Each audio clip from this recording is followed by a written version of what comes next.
Grabe, ang bigat nito. Talaga, to, lagyan pa ng isa pang patong.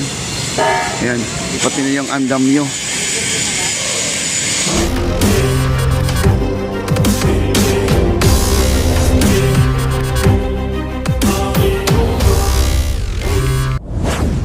Alright guys, nandito na po tayo. Ayan o. Kita nyo naman yung steel plate na yan na nilapag ngayon nila dyan sa may ano. Napakabigat yan guys. Kasi nung isang araw, nandito na yan sa baba. Sinubukan kong binuhat yan. Kahit dalawa kami, di pa rin gumalaw. Yan po ang steel plate ng ating I-beam. Ito yung I-beam po ang nakikita po natin. Ito. Bali dalawang araw po itong ikakabit at palaisipan po natin yan. Kasi ito ay napakabigat. Nasa 15 tons po ito. Dito po itatawid dito sa kabila. Ayan, abangan po natin kung ano po ang sistema ng pagbaba nila dito guys. Grabe, parang pag nakita niyo itong bakal na to, parang plastic na dahil sa pintura. Yan, grabe. Pero lagyan pa rin ng ano to, lagyan pa ng isa pang patong. Ayan.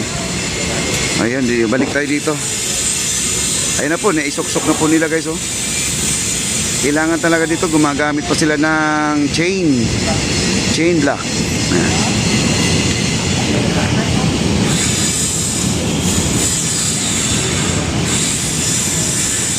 Ayun na po, nilalagyan po nilang washer pa. Kaya maraming salamat Sherbal Ayala, God bless. At nilagyan na po nila ng tornilyo para bumababa po guys. Kasi ito kailangan bumaba ito eh. Ayan o.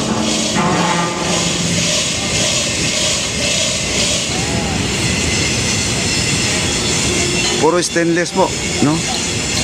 Puro stainless po ang kanilang gamit.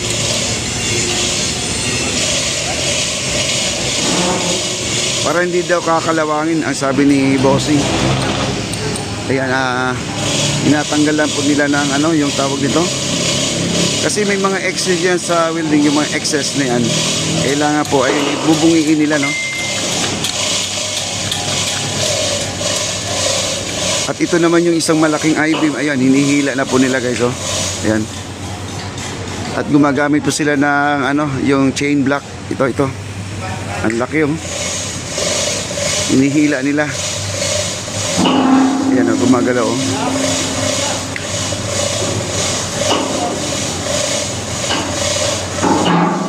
Tumutunog, ayan ang chain block. Ayan. Layo tayo dito guys kasi may ano eh.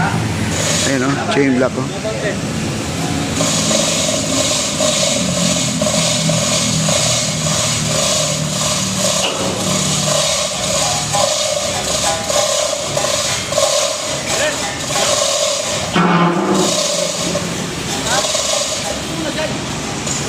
Ayan o, maabante na guys o.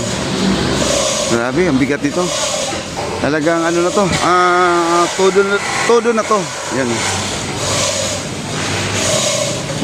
Ayan, gumagalaw.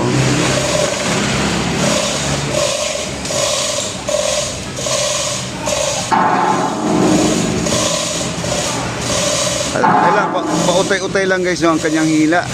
Kasi, yan o.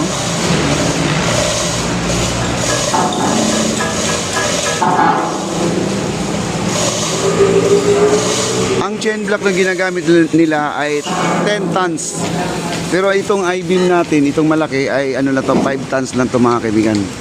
5 tons, kaya kayang-kaya po siya hilain. Okay, dito po tayo. Okay, balik tayo dito. Dito banda ay nailagay na po ang mga plate. Yung steel plate nila, napakalaking steel plate nila.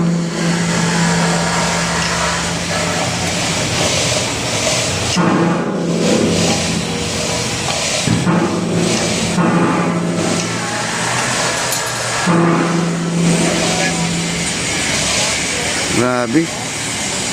Ang laki ng mga ano tawag yun? Anchor. Oh, anchor. Ayan o, ilagay na. Nandun sa kabila na rin yung ano. Dito kasi guys, di na po sila gumagamit ng crane. Kasi ang crane ngayon, nandun ngayon sa post office. Doon kasi naglalatag po sila doon, naglalatag sila.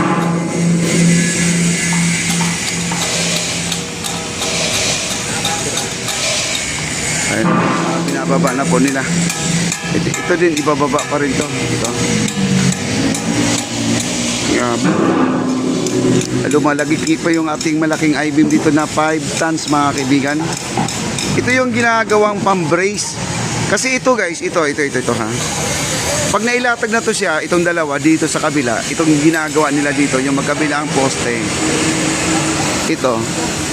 Itong hinihila nila, ito yung pang-brace nila guys. Yung sa gitna yan, no? Para mag letter H siya, letter H. Ito, ayan, no? Naku, ang tagal nito guys. Ang tagal nito ano.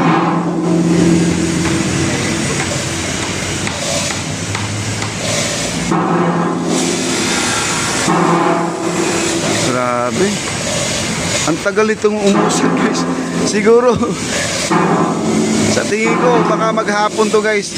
Ito maghapon to, baka dito pa lang to, aabot pa lang dito yan. Dito sa may ano, sa may puno na yan. Ito nakita nyo ang puno na yan. Yan o. Kailangan mabilis kang humatak nito kasi pag hindi ka mabilis humila ng ano, chain block, nako, hindi rin pwede kasi gagamit ng makina para panghila.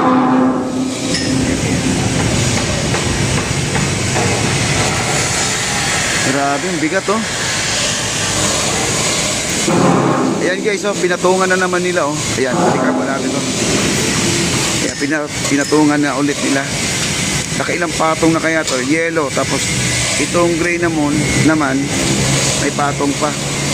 Ang sabi pa ngayon nagko-comment, sabi daw niya na ibang klase daw itong dami na to, no? Parang ano, para daw binabayaran ako. Sabi ko, ano sasabihin natin dito? Kasi ito, oh, nakikita po natin, oh, yun ang ginagawa nila. Oh. Diba? Binabayaran daw. Sana maging anghel ka. Kaya guys, nagre-request kayo. Sabi nyo, gusto nyo lahat ng project ng government ay merong magbablog. Pero kung ganyan naman ang mga comment nyo, wala no? Gusto naman ninyo palang na may magbablog sa mga government project. Pero sana alam naman natin, normal naman siguro yung mga ganyan na siyempre yung mga kontraktor nakabasa, di ba? Magugulat ka na lang, di ka napapasukin kasi yun, dahil sa yung comment. Pero lahat naman mga nakikita natin dito ay nababanggit naman po natin. Ayan. Natatawa nga lang ako kaya lang yung si Bossing pag nakita nila, di ba? Di po maganda sa mata nila yun. Gusto naman pala nila na lahat ng project ng ating gobyerno ay gusto ninyong may magbablog, ay di mas maganda, no? Para lahat makikita nyo at wala pong tinatago. Ayan na, ibaba na po nila guys, oh. Ang laki. Ay kabit na yung steel plate nila, dalawa pa lang. Doon sa kabila magkakabit na rin sila ng steel plate. Nako, buti kung 4 doors lang to guys, na talagang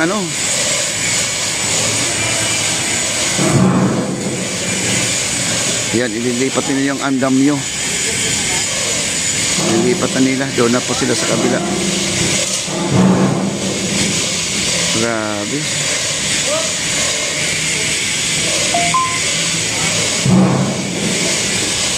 Lipat na po sila.